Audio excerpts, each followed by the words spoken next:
Alors là les gars, là c'est vraiment incroyable. Je suis en direct de la Grèce et en plus devant ce temple d'un dieu inconnu. Apparemment je suis le premier à l'avoir découvert. C'est incroyable. Regardez là, vous pouvez voir le temple. Ah, il est incroyable, il est majestueux. Bon, je sais pas si vous verrez, un magnifique temple qui possède vraiment une pierre bien blanche. Là, je sens qu'on va s'amuser en découvrant ce temple avec ce question sur la mythologie grecque. Allez, c'est parti!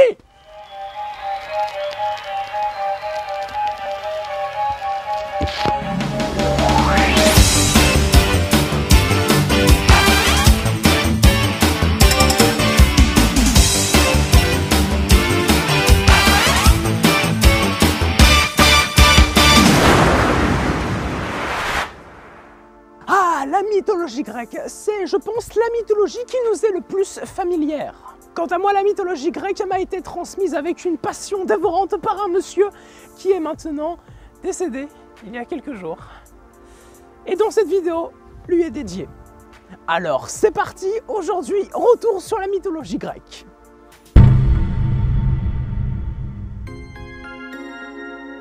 Quelle divinité est considérée comme le roi des dieux et du ciel et de la foudre?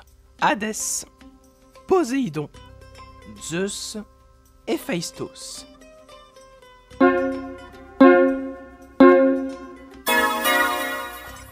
Zeus est le dieu suprême dans la mythologie grecque antique. Fils du titan Chronos et de la titanide Rhea. Marié à sa sœur Héra, il a engendré avec cette déesse et avec d'autres plusieurs dieux et déesses et avec des mortels et de nombreux héros. Et oui, je sais, marié avec sa sœur. Et encore, si cela vous choque, eh bien, permettez-moi de vous rappeler que la mythologie grecque est remplie de couples incestueux. Et même Zeus, avec toutes ces femmes qui sont devenues ses conjointes.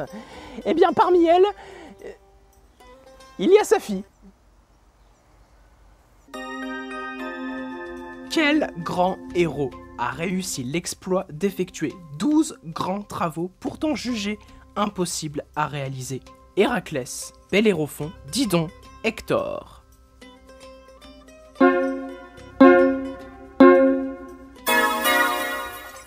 Et Héraclès fut le seul héros honoré dans l'ensemble du monde grec et le seul humain à se voir accorder l'immortalité parmi les dieux.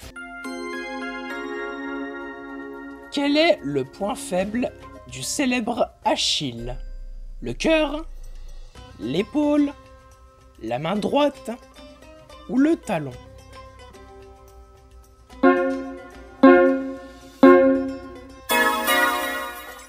Mais pourquoi cette expression est devenue si connue?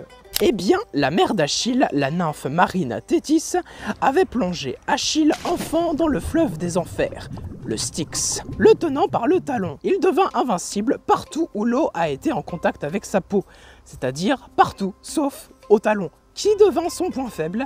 C'est là que toucha la flèche de Paris, guidée par Apollon qui tua Achille lors de la guerre de Troie. C'est pas venu à l'idée de la mère de le replonger une deuxième fois et le tenir par une autre partie du corps? Non?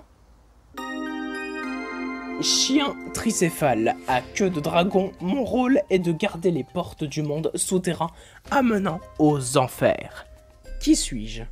Chiron, Cerbère, Orion, Pégase.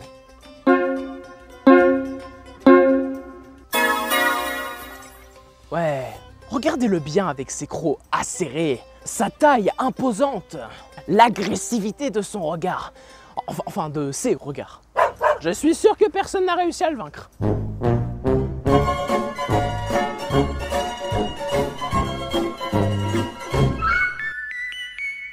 Laquelle de ces armes attribue-t-on au dieu de la mer Poséidon? La hache, le sceptre, le trident, la lance.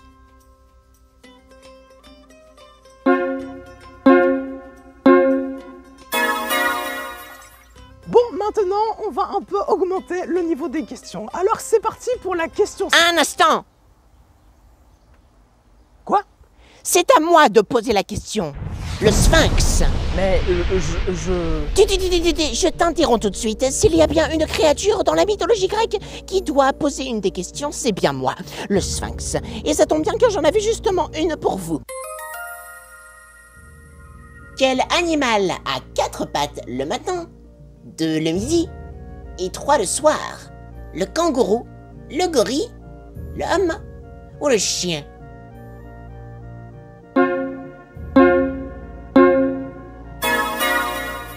J'espère que ce n'était pas trop difficile. Non mais le Sphinx, qu'est-ce que tu nous fous là? Putain mais ça fait 2000 ans qu'on connaît tous la réponse. Oui, c'est l'homme parce que le matin, enfant, il a 4 pattes, le midi, adulte, il a 2 pattes, et enfin le soir, il a 3 pattes parce qu'il y a la canne. C'est bon, on le sait tous là, ça fait 2000 ans qu'on connaît la réponse. Tu vas te calmer, jeune mortel. Je te rappelle que je peux dévorer sur le champ si je le veux. Ah ouais? Eh ben moi je peux t'anéantir sur le champ si je veux. Non, non, non! Qui est l'époux légitime de la déesse Aphrodite? Hermès, Arès, Dionysos, Héphaïstos.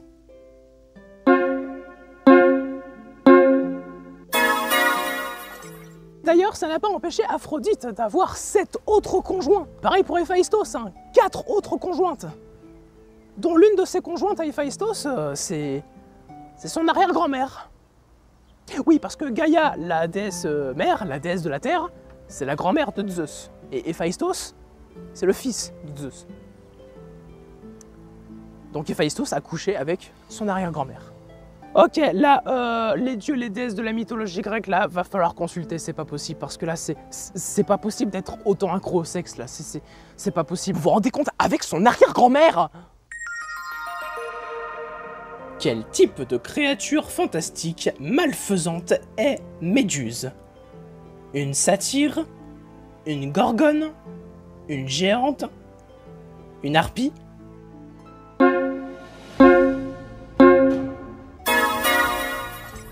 D'ailleurs, selon certaines versions du mythe, les gorgones n'ont pas toujours été ces créatures terrifiantes.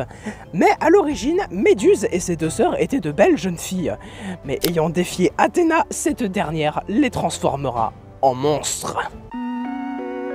Sous quelle forme Zeus rendait-il visite à Io pour passer un bon petit moment avec elle? En nuage? En pluie d'or? En cygne? En taureau?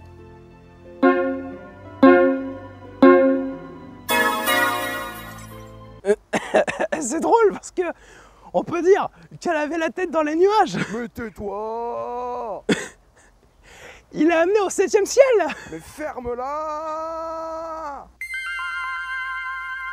Comment est mort le roi d'Athènes, Égée? Tué par son fils? Tué par une créature? En sautant dans la mer d'une malédiction.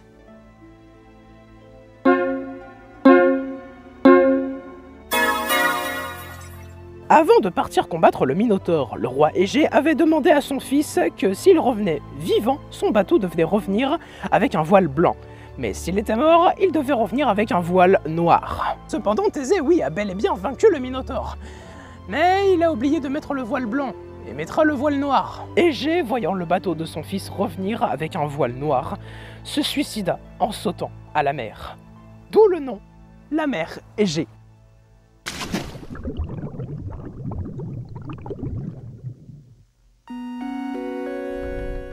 Qui sont les parents du plus grand ennemi de Zeus, Typhon? Gaïa et Ouranos, Eros et Nyx, Rhea et Eros, Gaïa et Tartare.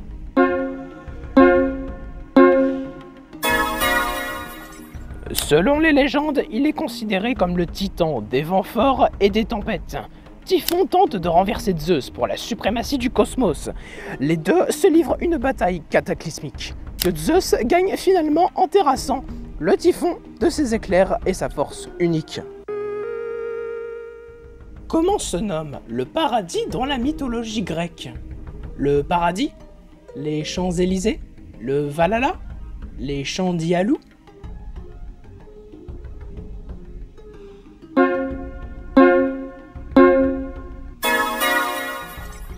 En effet, les Champs-Élysées sont les lieux des enfers ou du séjour des morts où les héros et les gens vertueux goûtent le repos éternel après leur trépas. Et pour enrichir vos connaissances, sachez que le chant d'Ialou est le paradis de la mythologie égyptienne, Valhalla dans le folklore nordique et enfin le paradis dans la Bible et dans le Coran.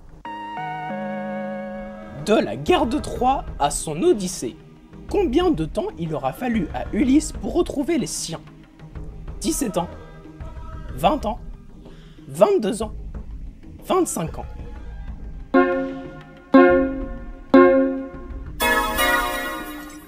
Convoqué pour participer à la guerre de Troie, cette guerre durera finalement 10 ans. Et Ulysse mettra 10 ans pour revenir de son Odyssée de Troie à Ithaque. Qui sont les 3 divinités du destin? Les 3 furies, les charites, les sœurs noires, les moires.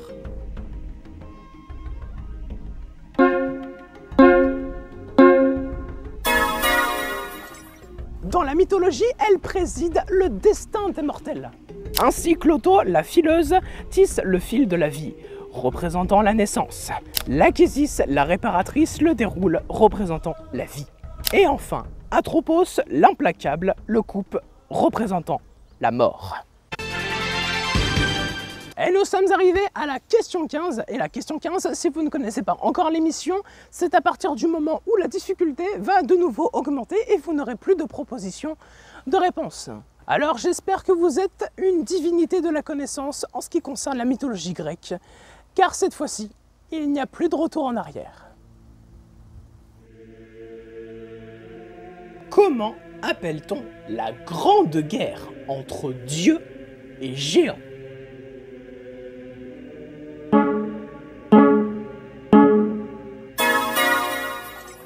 Les dieux de l'Olympe étaient déjà sortis de la guerre contre les titans, mais Gaïa, déesse de la terre et grand-mère de Zeus, outrée par l'emprisonnement de ses fils, les titans dans le Tartare, elle envoya ses autres fils au combat contre les dieux.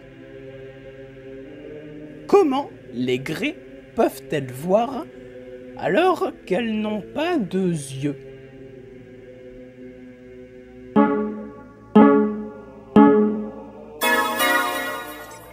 Les grées sont 3 sœurs qui sont nées déjà vieilles, avec des cheveux blancs et qu'une seule dent. Et elles ne peuvent pas voir, donc elles se partagent un œil pour remédier à ce problème. Je pense qu'on a vu plus pratique.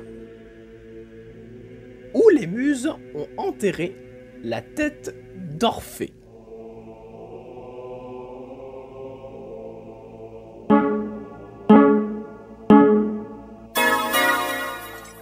Et oui, pour ceux qui ne s'en souviennent pas, le conte d'Orphée se termine de façon assez brutale et même violente. En tout cas, dans la version la plus courante du mythe, ce dernier se fait démembrer par les Ménades, rageant de le voir rester fidèle à Eurydice et ayant marre de ses lamentations.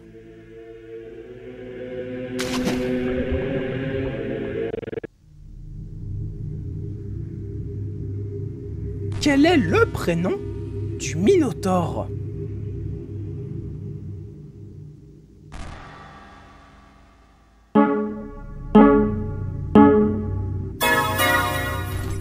J'ai l'impression que c'est peu connu, mais oui, le Minotaure a bel et bien un prénom, et c'est Astérion. Comment surnomme-t-on les jumeaux Castor et Pollux?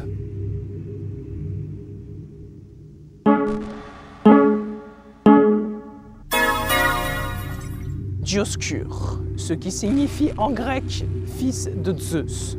Et dans le ciel, Castor et Pollux représentent le signe du zodiaque du Gémeaux. Et maintenant, nous sommes arrivés à la dernière question. La voici.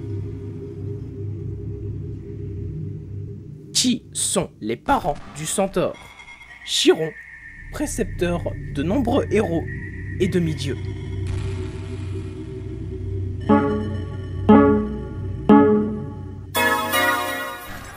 Fils du titan Chronos et de l'océanide Philyra, il est le centaure immortel, réputé pour sa grande sagesse et ses nombreuses connaissances. On lui confie l'éducation de nombreux héros qui deviennent ses disciples, notamment Achille, Héraclès, Énée, Asclépios, Jason ou encore Castor et Pollux. Et c'est un peu grâce à lui que nous avons vécu les péripéties et les aventures de tous ces héros grecs. Mais une autre aventure qui se termine, c'est cette vidéo. Et j'espère que cet épisode spécial mythologie grecque vous aura plu. Maintenant, il ne me reste plus qu'à vous souhaiter une bonne... Un instant! Qui a parlé? Tu as tué le Sphinx, insulté les dieux, et tu as découvert le temple secret d'Hadès. Aucun mortel ne devait poser les yeux sur ce sanctuaire. Mais vous êtes qui? Je suis le dieu inconnu. Le dieu inconnu? Je suis un agonostos théos, divinité non identifiée que vénéraient les Grecs anciens. Et tu vas subir mon coup. Je vais te téléporter dans un monde plein de mystères et de désespoir. Adieu, mortel!